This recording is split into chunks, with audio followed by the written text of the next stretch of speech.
Queria fazer uma pergunta, acho que livre para vocês, porque eu estava aqui pensando enquanto vocês falavam. Parece que o jejum ele se tornou, em algumas instituições, em algumas igrejas, uma forma de dobrar a Deus para receber aquilo que eu peço. E vocês acham que nesses dias o jejum, tal como a oração, se perderam um pouco, porque a prática acabou substituindo o para quê, acabou se substituindo o porquê, no sentido de eu não oro ou eu jejuo porque eu amo e aguardo o noivo, porque de certa forma, quando interrogaram Jesus, meio que de uma forma debochada, os escribas e fariseus, dizendo: os seus discípulos não jejuam, eles só comem. E aí Jesus diz: pode eles jejuarem estando na festa com o noivo? Eles só vão jejuar quando o noivo não estiver presente. Então, vocês acreditam que em alguns lugares o jejum ele ficou banalizado porque talvez não se aguarda mais o noivo, mas se celebra simplesmente a própria promoção ou os próprios desejos, aquilo que se almeja nas igrejas e não aquilo que realmente importa? Agora o Alessandro começa respondendo. Então eu vou começar com uma fala inicial da pastora Laura, dizendo que o jejum é nesteó. É a palavra que aparece no grego. É uma palavra que ela indica supressão e não adição. Aliás, a palavra adição ela é até interessante, porque quando a gente pega, por exemplo, em inglês, a palavra vício é addiction, é uma adição, são coisas a mais. E aí a gente tem essa questão da dimensão, do tipo, o jejum é para ter mais ou é para ter menos? E aí a gente coloca, quando a gente faz jejum para dobrar Deus, para ter mais. O problema é que geralmente esse ter mais, ele é desenvolvido em cima das necessidades que a gente já é pressionado no mundo a receber como necessidades. Então eu vou jejuar porque eu quero ter um emprego melhor, porque eu quero ter um carro mais novo, porque eu quero morar numa casa melhor, porque eu quero ter mais dinheiro, eu quero ter mais. Agora, a proposta de jejum neste aspecto das necessidades criadas, infundidas à nossa vida, ele vai exatamente no sentido contrário. O jejum é para ter menos. O jejum é para eu comer menos doce. O jejum é para eu me contentar com o que eu tenho e não ficar querendo mais. A dimensão é essa. Agora, a questão é, será que eu posso querer jejuar para dobrar Deus? Essa história de dobrar Deus é uma infantilidade que a maioria de nós, espero, em algum momento há de superar. Agora, a questão é, dá para eu jejuar para ter mais? Sim. Dá para eu jejuar para ter mais foco? Dá para eu jejuar para ser mais produtivo? Dá para eu jejuar para ter melhores relacionamentos com as pessoas ao meu redor?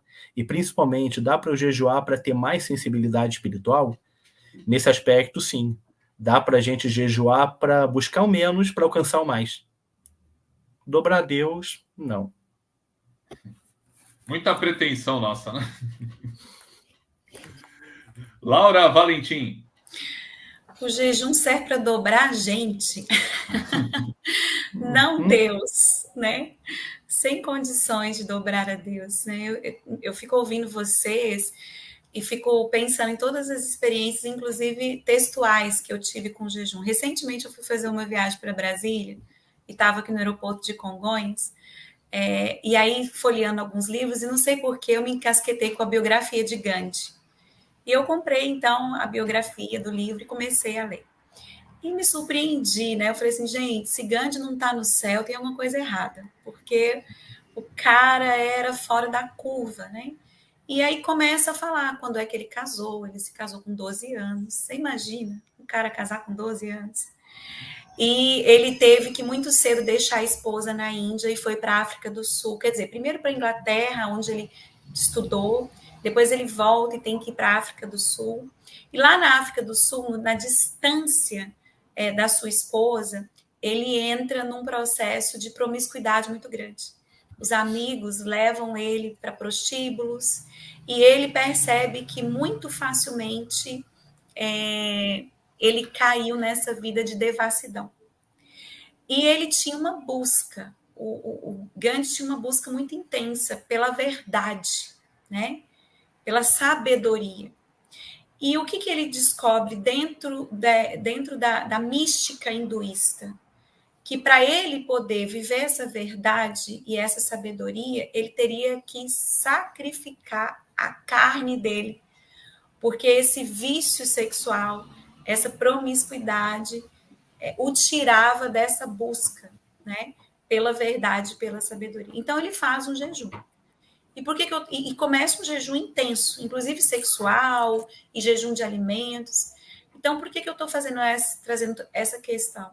Porque na verdade o jejum como barganha é algo recente dentro da nossa cultura cristã. Eu acho que até mais advindo do pentecostalismo, né? Porque se você for ver os pais da igreja, se você for ver os místicos, se você for ler um texto de Calvino, de Lutero, de John Wesley, você vê que esses homens tinham, primeiro, uma prática de jejum constante, né? Não era uma coisa que eles faziam por uma campanha, não era algo que eles faziam porque eles queriam alguma coisa de Deus em determinado momento. Não, o jejum era uma constante. John Wesley jejuava toda quinta-feira, né, a partir do pôr do sol, até o momento da celebração da ceia no domingo, porque nesse momento, né, dentro da questão anglicana, todos os domingos eram servidos ceia, né? Não é mais como a gente faz hoje, né, um domingo por mês. Aliás, quisera eu que todo domingo a gente tivesse ceia, isso é uma festa, né? Mas o fato é, quando você lê os escritos de Calvino, o jejum, a oração eram algo que era da prática cotidiana da vida deles. E isso é da prática judaico, né? Os judeus seguem jejuando. Os muçulmanos jejuam, não é só o Ramadã, né? Que é um jejum mais extenso. Então, a questão aqui, pastor Léo, é que em algum momento histórico, nós nos perdemos da historicidade do jejum e da finalidade dele, do propósito, que é cultivar a proximidade de Deus e literalmente mortificar a nossa carne, né? Mortificar, negar a nós mesmos, para que tenhamos maior proximidade e conhecimento da vontade de Deus e possamos cumprir o mandato de Jesus quando ele nos ensina a orar: seja feita a tua vontade, não a nossa. Então a gente precisa resgatar um pouco os místicos, a gente precisa resgatar os pais da igreja, a gente precisa resgatar um pouco o jejum ao longo da história cristã. E não só nesse período, né, de um período neopentecostal, não vou dizer nem do pentecostal, mas o neopentecostalismo trouxe muito forte essa questão da barganha. E utilizando textos muito mal colocados, né? Recentemente alguém falou sobre mim, Dani, mas e Esther? Esther colocou o povo tudo lá para jejuar, 3 dias só de água. Eu falei, gente, vamos fazer uma leitura mais séria e mais aberta. Esther estava morrendo de medo de morrer. Ela não queria enfrentar o rei, porque ninguém entra na presença do rei sem ser chamada.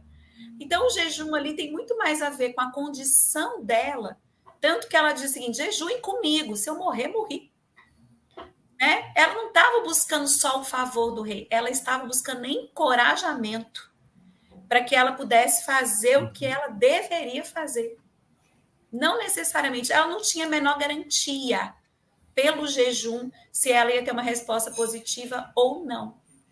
Então, a leitura textual está fora de contexto. E aí a gente pega esse texto, é um doce, eu poderia falar vários outros, e diz assim, não, a gente vai, porque a Esther conquistou o objetivo que ela queria. Eu falei, gente, o objetivo da Esther é ela ter coragem para ela entrar na presença do rei, que já era suficiente, né?